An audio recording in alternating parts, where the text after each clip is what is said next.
Okay, here's today's update. Phase 1 has been nearly completed. We just have to work on a little bit more. This is basically just 1 day of work or less, and we're done with Phase 1. Look at this, isn't this beautiful?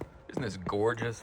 Nothing moves around, everything is just so well done, and I love it.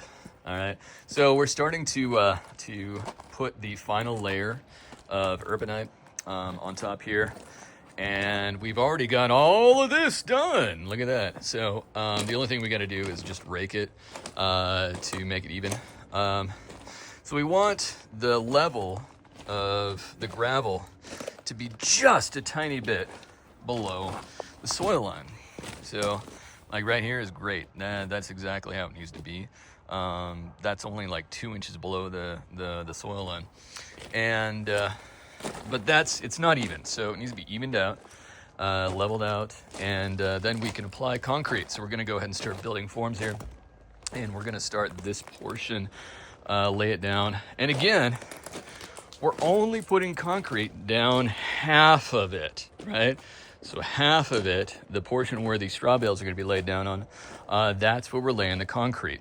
The other half is going to be cob. So all this right here, so this area right here, we're going to make a pony wall out of cob. So it's going to be cob and urbanite or cob and rock, depending on what the homeowner wants. And we're going to be cobbing it with the pony wall. And then we're going to be building cob on top of that. Now, because it's so late in the year, we may not be able to cob that.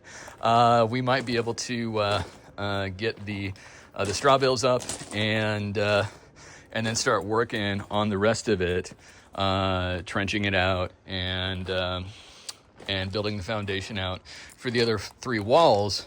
But we may not be able to put the front wall up yet because it's so late in the year, and it is a pain to deal with frozen cob. So we're not going to probably do that until next spring. Until then, what we're going to be doing is we're going to be using this burlap tarp to protect our straw bales during the wintertime until we can start laying cob next spring. So this is our burlap. It's sturdy, it's waterproof, it's natural, and we're probably going to be putting that on the rest of the 3 walls here to protect our straw bales while we wait for springtime to finish the front wall with cob. In the meantime, what we're going to be doing is we're going to be building the inside. We're going to start with the straw bale front, and we're going to frame that, and then we'll go through each of the corners, each of the walls to the corners, and start laying straw bales as we go. So we're probably going to start on this side right here, since it's so easy to work with, and then we'll start laying straw bales on top of that. And we're just going to be using, for the side walls, we're just going to be using cob, and we're going to have a cob and either urbanite or cob and rock pony wall, and we're probably going to be laying straw bales on top of that. Unless something happens, I'm not going to be using concrete for the rest of it, just for the front wall here. And then after that's done, we're going to start doing the interior, right? And after the interior is done, probably it's going to be springtime, and we're going to be doing the front wall after that. So the front wall is probably going to be the very last thing that we do, just because it's so late in the year. And last night it snowed, and I tell you, it was the warmest night of the last 3 weeks. So maybe 4 weeks actually.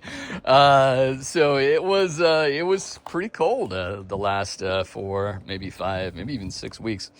And it's only because it snowed last night that it wasn't quite as cold. Now, dealing with frozen cob is a pain in the ass. I'll tell you that.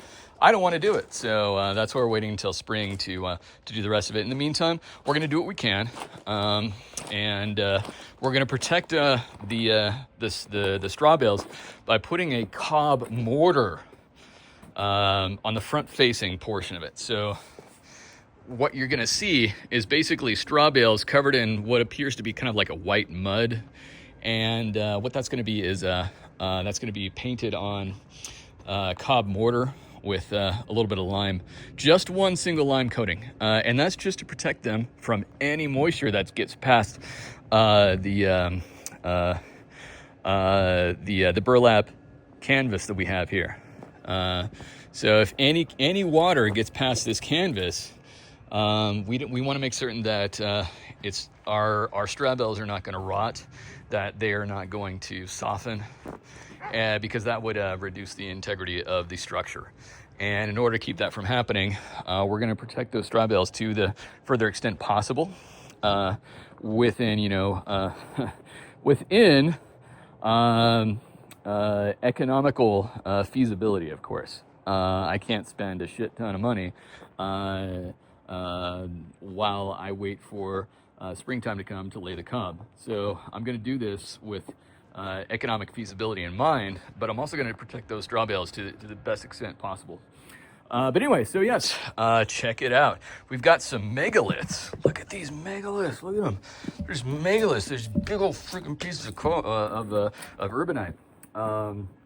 And they're just laid here.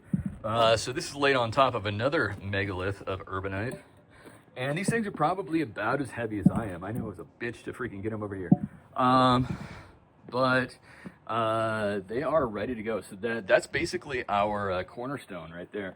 And there's another one over here. So it's buried, obviously. Buried. You can't see it. But trust me, it's there. I'm pretty sure I showed it in one of my other videos. And then this is another kind of cornerstone for the cob and either urbanite or cob and rock pony wall right there. And so it will be ready to go. And we're moving on to the next phase, which is laying the concrete and getting ready to erect the straw bale walls. At least the front wall for right now, and then, like I said, the rest of the structure is going to be much easier than the front will, because the only thing we got to worry about, we're going to put some gravel down there, a little bit of urbanite, and then we're going to be using a cob and urbanite or cob and rock pony wall to set these straw bales upon. But anyway, so yes, end of phase 1. Oh my gosh, it was such a freaking task, but we are there. The end is sight. We have the light at the end of the tunnel, and I'll see you next time.